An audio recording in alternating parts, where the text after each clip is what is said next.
All right, Larry Krueger here from the Pig in a Pickle Krug Show with another vacation video. Check out Pig in a Pickle, 2 locations, Emeryville and Corte Madera, down here at the beach for a couple more days, enjoying some family time. Anyway, let's talk a little 49ers. I saw my man Grant tweeted out something that I thought was a really interesting concept. And, it's always Grant that is on the edge with these concepts. But he threw out the tweet that Brock Purdy would be criticized more if he were basically Trey Lance, if he were the guy that they had traded all these draft picks to get, if he were a top 3 pick, Purdy would be getting more criticism than he's getting right now. And I think Grant's argument is that, hey, when you're Mr. Irrelevant, anything you do is viewed as a positive, and anything you can't do, it's like, well, hey, man, he's Mr. Irrelevant. So I get the point that Grant's trying to make. I guess I would push back and say, I think that if Brock Purdy were playing exactly the same way he's played right now, and he had been a top 3 pick, I think people would be celebrating the fact that the Niners, took a player who nobody thought was going to be a top 3 pick, and look what he's been able to do. I mean, I think, first of all, if you really, let's be honest about it, Brock Purdy, if the Niners had used a super high pick on Brock Purdy, Shanahan and Lynch would have been criticized for days for just making that selection.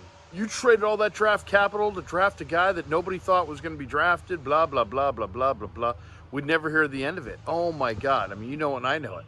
There's a value that's assigned to these quarterbacks prior to the draft, and Brock Purdy was thought to be a late-round guy. So if they had traded 3 number 1s and gotten into the top 3 and drafted Brock Purdy, they would have been absolutely criticized to the high heavens by everybody, myself included, and they would be vindicated right now for the way Brock has played.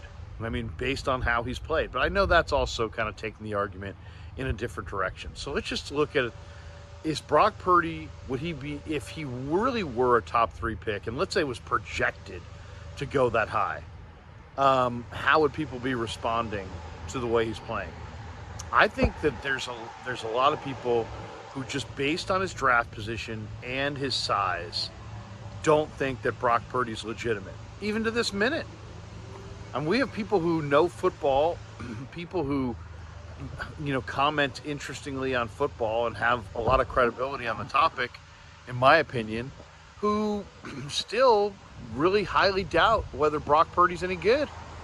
And there's a huge portion of the Niner fan base that's like, wait till this year.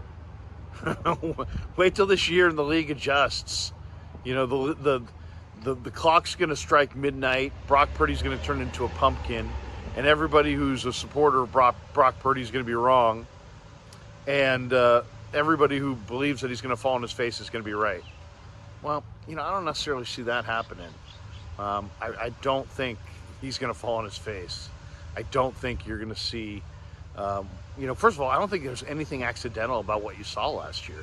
You saw a quarterback who's played a lot of football, who's got a lot of moxie, who's really accurate and underrated athletically, demonstrate those skills, and he's going to do nothing but get better. So if you're one of these, hey, Brock Purdy was lucky and he's going to suck this year, you're going to look really, really bad, and you may want to get off that and get onto a different angle, because you're going to look really, really bad on that one. This kid's going to show up this year. He's going to have all the same traits he had last year: accuracy, competitiveness, determination, intellect, experience. All the attributes that made him a really good quarterback last year are going to make him a really good quarterback this year. Except now he's going to have even more experience in a very complicated offense, and he's going to have even greater rhythm with his receivers because he will have done the reps.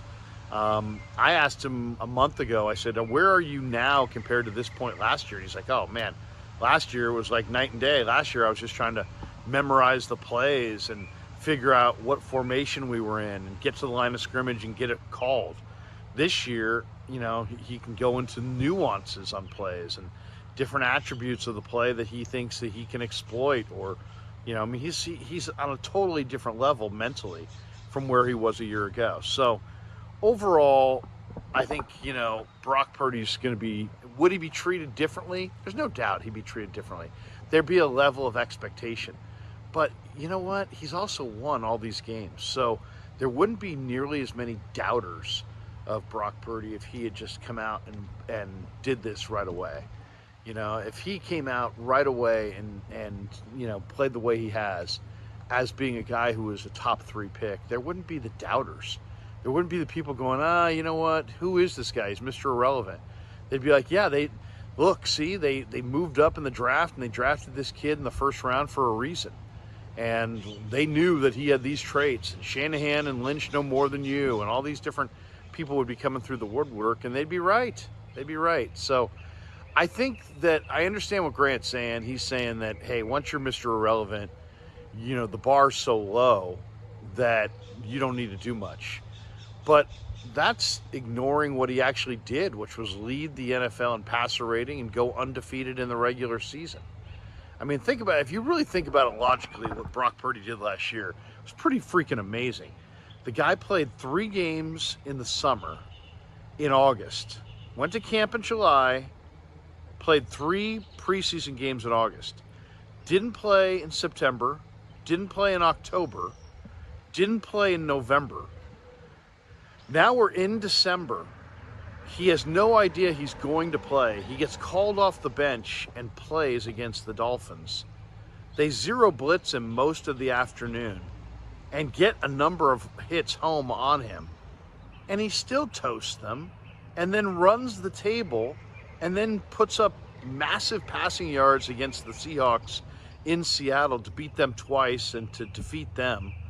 In his first playoff game, threw for over 300 yards. Then found a way to beat Dallas, and who knows how the Philly game would have gone. Except he gets knocked out. So, I mean, overall, my goodness. I mean, if you're not satisfied with what Brock Purdy gave you, if you're looking for reasons to be critical of one of the best stories in the NFL, I don't know what to say. And as far as his upside potential and this and that, well, I guess we're going to find out together, what his upside potential is. I think his upside potential is he probably could win that NFC Championship game, and he probably could win a Super Bowl. Is he Mahomes? No, but who is? So if you can't get Mahomes, it's not worth having anybody. I mean, is he Josh Allen? I don't know. Is he Justin Herbert? I don't know. Is he better than those guys? Is he worse than those guys? He's physically not the same as those guys. I'll grant you that. But they may not have the intangibles that he has. So, we'll see what this guy is. Time's going to tell on all of this. There's no doubt Brock would be treated a little bit differently if he were a bonus baby as opposed to Mr. Irrelevant.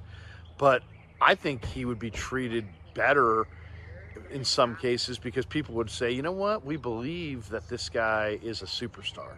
Instead, here he is. He's already demonstrated a lot of talent, and there's an awful lot of doubters. So anyway, hope you enjoyed the Krug Show video. Check us out at thekrugshow.com. There's a store you can buy merch. And thanks to Pig and a Pickle for being the title sponsor. Check them out in Emeryville and Corte Madera. And thanks to all you guys for supporting the Krug Show on YouTube.